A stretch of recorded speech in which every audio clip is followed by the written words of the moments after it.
What's up, guys? Today we're going to be reacting to Roblox being sued over music. Joining us now in an exclusive interview is David Israelite, the CEO of National Music Publishers Association, which is bringing that suit. David, it's great to have you back on the show. Welcome. David is suing David because of Thank you for having me back. So Roblox says you don't fundamentally understand how their platform works. What is your understanding of how it works and how they're using the music? The problem for Roblox is that we do understand how they're using music, and that's why they're being sued. You have this lawsuit that represents 30 publishing companies, about 1,000 songs. Okay. It's just the tip of the iceberg. There actually are a lot more songs that are illegally being used on the site than even in this first complaint. They have an enormous problem. It's the stupid moderation. There are some social media companies that license music and are good partners, like YouTube and Facebook and TikTok, and you mentioned Peloton now.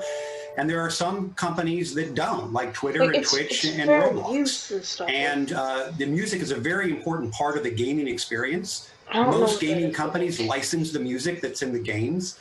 Unfortunately, Roblox doesn't. And what makes it even worse is that they're targeting children.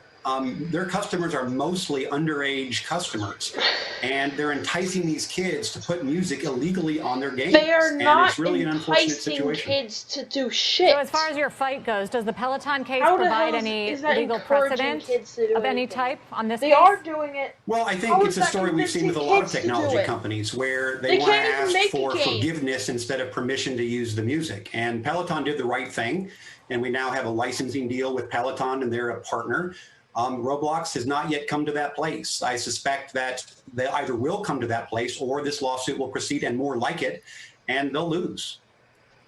I guess Roblox as I understand it, David, and correct me if I'm wrong, the big difference, though, compared to Peloton is that this is user-generated content. The lady died of cringe, so they had to replace him. The woman just died from cringe. As opposed to the company themselves producing content and them adding the music. Specifically, clearly, they are aware of what users are doing on their platform. But it does create a difference from the Peloton case. And I guess it's quite similar, is it not, to where YouTube was a decade or so ago, when lots of people were uploading content and they were also sort of washing their hands from it for as long as they could?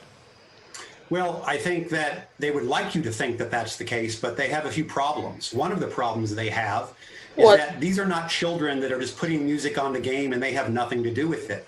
They're actually involved in placing the music. In fact, they charge the children money to put the music on the games, anywhere between 50 cents and $4. And so the idea... It's grown men who make the games on the front page. That they're somehow passive victims too and have nothing to do with it. These guys are only suing for money. Like, they probably did 5 minutes of research and then just went and sued them. Probably from, those video games of the devil stupid articles. This is ridiculous. And if you believe their defense, what's ridiculous? What they're saying is then they want us to go after the children who are putting the music on the games. That's insulting and really shameful. If you're a parent, I think you would have to think twice about a gaming company that's asking kids to use the platform, but is putting them in that jeopardy. We're quite confident that Roblox itself is responsible for the music on the games, and that's why they're the target of these suits. They are not. I don't know how the company would respond, but I would guess it's some version of them not charging children to copyright music. They would also respond by pointing... They charge children. To copyright music. They would also respond by pointing... They charge children. What the hell? He just said he charged children. So you're gonna sue, like, an 8-year-old because they listen to some sound? Like, they don't know what laws are. You're gonna sue an 8-year-old? They probably only have $2. If they have a rich family. Like, you can't do that shit. They would also point to the fact that they promote music and they do virtual concerts like Lil Nas and Fortnite did one with Travis Scott, and that they actually are very friendly toward artists and musicians in that sense. Well, if you look at the plaintiffs in this lawsuit, over 30 companies that represent really a majority of the music industry, the fact that they've hosted a few concerts and try to use that as window dressing to suggest they're friendly to the industry is preposterous. They are violating the copyrights of thousands and thousands of songwriters, about 1,000 in this first complaint.